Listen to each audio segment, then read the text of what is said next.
Bonjour et bienvenue dans les 4V, Sébastien Bonjour Chenu. monsieur. Vous avez suivi le match France-Angleterre samedi?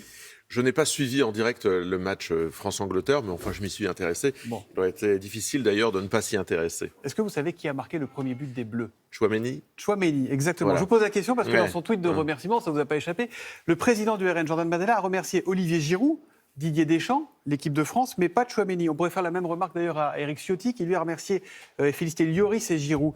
On voit le mal partout là ou pas? Non, mais moi je le fais à sa place. Je le remercie, je le salue, ce joueur. Tout comme il faut saluer en fait toute l'équipe de France. Je crois que lorsqu'on est... C'est un oubli, C'est un oubli, probablement, mais lorsqu'on est patriote, on est derrière l'équipe de France. Ouais. Ce sont eux qui portent nos couleurs, ce sont eux qui nous rendent probablement fiers. Et on a vu, je crois qu'il y avait 18 millions de Français devant 20 le millions poste, en pic d'audience, 20 millions en pic d'audience. Donc on voit bien que ces matchs, même s'ils se déroulent au Qatar, ils mobilisent les Français qui sont derrière leur équipe nationale. Quelqu'un qui est moins enthousiaste que vous, c'est Eric Zemmour. Il dit, si vous aviez 9 joueurs blancs dans l'équipe sénégalaise, les Sénégalais s'interrogeraient. Vous dites quoi? Qu'il est hors jeu? On en est encore là? Moi, je ne regarde jamais la société à travers le prisme de la couleur des individus. Je trouve que ça n'a non seulement aucun sens, mais que c'est dérangeant. En revanche, Est-ce que c'est je regarde... Est-ce qu'il est raciste, Eric Zemmour, quand il dit ça? Quand on regarde les gens à travers la couleur des uns et des autres, moi, ça me pose question. Moi, je regarde les gens à travers le fait des valeurs qu'ils peuvent défendre. Et les valeurs que défend cette équipe de France, c'est les valeurs de la France. C'est ça qui est intéressant. En revanche, évidemment, ces matchs au Qatar, et notamment lorsque on voit les débordements qui ont pu suivre certains matchs, comme le match qui a opposé le Maroc au Portugal, posent des questions sur ce que notre pays on va y devient. venir. Mais justement, vous faites partie de ceux qui se réjouissent de voir les Bleus affronter le Maroc ou de ceux qui redoutent ce match mercredi? Mais ça, c'est le sport. On affronte des nations. Non, parce qu'on a l'impression que pour certains, c'est un rendez-vous sportif, pour d'autres, c'est un rendez-vous de société. En fait, c'est ça. Il ne faut pas que les matchs sonnent comme une revanche politique ou une revanche historique. Or, on a un peu ce sentiment quand on voit les altercations qui ont pu avoir. Je veux dire, le week-end dernier, on a vu, moi qui suis nordiste à Lille, des heurts extrêmement importants. Il y a eu 78, je crois, interpellations Au total, à Paris, entre les sur deux les matchs, Champs-Élysées. entre le match de la France et la France du Maroc, il y a eu 100 interpellations. Voilà, il y a eu énormément 19 policiers d'interpellations.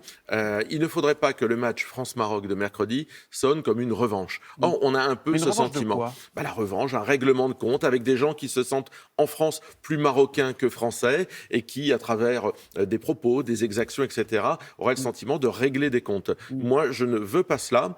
Et on sait très bien que notre pays... Est-ce que c'est pas, pardon, Sébastien Chenu, est-ce que c'est pas un procès d'intention? Parce qu'il y a eu une fête magnifique et énorme au Maroc, sans incident. Est-ce que, avec ces fauteurs de troubles chez nous en France, on n'est pas dans un problème franco-français plus qu'autre chose? Non, mais on a déjà un passé qui témoigne. En 2014, il y a eu une Coupe du Monde, il y avait énormément d'incidents. En 2019, il y avait la Coupe de l'Union des pays africains, de mémoire. Il y a eu énormément d'incidents. Donc, on sait très bien que ce sont des matchs avec souvent des incidents. Est-ce que c'est pas un problème franco-français entre des gens qui sont français, eux aussi? Ah oui, mais probablement qu'il y a certains qui sont français parce qu'il y a un certain nombre d'intérêts à l'être, mais qui ont le cœur qui bat pour un autre pays. Et ça ils ont le droit en termes de sport, non? Non, mais ils ont le droit, mais moi, ce qui me choque, c'est que quand ça se transforme en heurts, quand ça se transforme en caillassage, quand ça se transforme en victimes, que ce soit des policiers ou que ce soit des habitants qui se retrouvent au milieu de tout ça. Vous savez, le cœur bat pour qui vous voulez, mais quand vous êtes en France et que vous allez dans la rue pour fêter un autre pays que le pays qui se bat sportivement contre la France et que ça dégénère, ça pose question, mais ça pose question, une question de fond. Il faudra fermer les champs mercredi ou pas? Mais ça, ce sont des problématiques techniques d'organisation du ministère de l'Intérieur. J'imagine et j'espère que le ministre de l'Intérieur a quand même anticipé les choses, organisé les choses, et qu'il sait lui-même s'il faudra fermer ou pas les Champs-Élysées. Moi, je ne suis pas ministre de l'Intérieur. Il y a des gens qui sont, comme ils aiment à le dire, en responsabilité. Mais on va les voir à l'œuvre. C'est quoi être assimilé? Être assimilé, c'est avoir fait à soi les codes, les valeurs du pays, la France. Vous diriez comme Jordan Bardella que Kylian Mbappé, il a dit un exemple d'assimilation? Mais je pense qu'il y a beaucoup de gens qui aujourd'hui jouent avec un maillot français. C'est un modèle d'assimilation et qui évidemment ont fait pour eux les codes de la France et les valeurs que notre pays véhicule. Sauf qu'il est né, il a grandi en France. Bien sûr, mais Kylian Mbappé, il est d'une origine étrangère.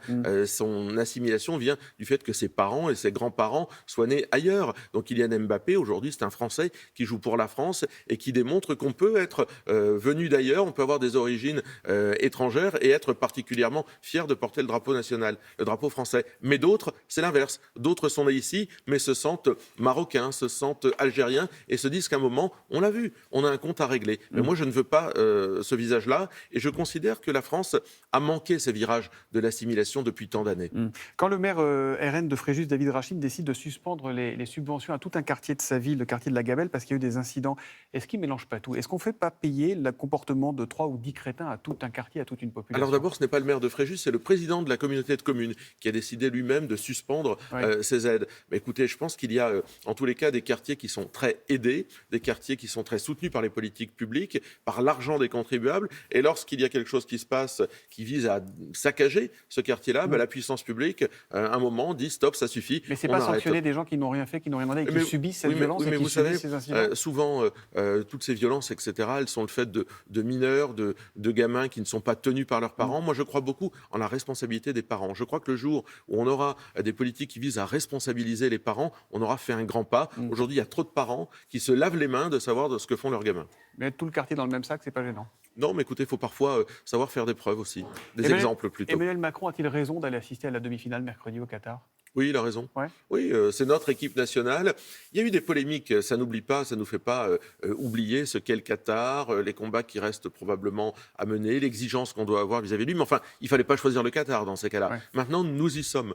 Donc la place du président de la République, comme la place de tous les Français, c'est de soutenir l'équipe nationale. Ça ne nous rend pas amnésiques, hein. Ne croyons pas cela. Enfin maintenant, on est dedans. Il ne fallait pas le faire. C'est sûr qu'on y est là. Voilà. Et la ministre des Sports, Amélie Oudéa-Castéra, qui elle a fait un peu de politique, hein, alors qu'Emmanuel Macron a dit qu'il ne faut pas politiser le sport. Elle avait un pull avec des manches aux couleurs ostensiblement de l'arc-en-ciel. Je vois que vous levez les sourcils. Ouais, non, mais ça ne va pas faire trembler grand monde, hein. La ministre des Sports qui met les couleurs arc-en-ciel sur un pull, oulala, le Qatar doit trembler. Non, mais à un moment, il faut être sérieux.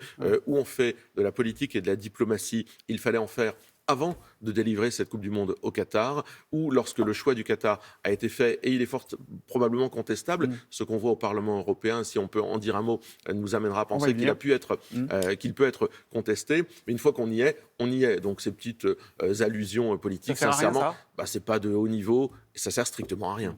Le Qatar, qui se trouve aussi au cœur de l'actualité, donc à cause d'un scandale de corruption présumé qui secoue le Parlement européen. 4 personnes, dont une vice-présidente du Parlement, sont en prison parce qu'elles sont fortement soupçonnées d'avoir été corrompues, de s'être laissées d'avoir reçu des cadeaux ou des malles de liquide. Est-ce que ça vous surprend déjà ? Écoutez, d'abord, c'est une vice-présidente socialiste. Ouais. Je remets les choses à l'heure parce qu'on n'entend pas beaucoup le Parti socialiste et on n'entend pas beaucoup, finalement, les gens qui, qui toute l'année donnent des leçons aux autres, des leçons de vertu, qui ont des grands discours. C'est une vice-présidente socialiste. On n'entend pas les socialistes français.